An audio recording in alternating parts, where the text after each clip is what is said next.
जंगल का बादशाह शेर की कहानी। बहुत समय पहले घना जंगल था जहाँ कई प्रकार के जानवर रहते थे।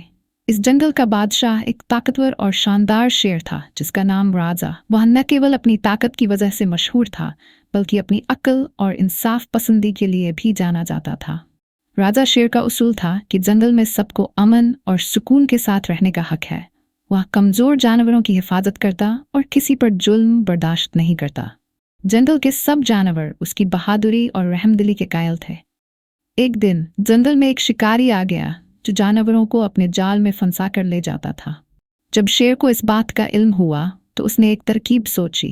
वह चुपके से उस शिकारी के करीब गया और जोरदार दहाड़ मारी। शिकारी खौफजदा होकर भागने लगा मगर शेर ने उसे चारों तरफ से घेर लिया। शिकारी ने रहम की भीख मांगी और वादा किया कि वह दोबारा कभी इस जंगल में नहीं आएगा।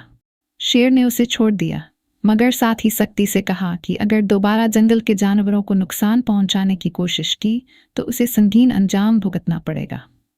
यह खबर जंगल में फैल गई और सब जानवरों ने शेर की बहादुरी पर खुशी मनाई। राजा शेर एक बार फिर जंगल का सच्चा मुहाफिज साबित हुआ और सबने मिलकर उसे जंगल का हकीकी बादशाह तस्लीम कर लिया। उसके बाद जंगल में खुशहाली और अमन का दौर शुरू हो गया और सब जानवर हंसी खुशी रहने लगे।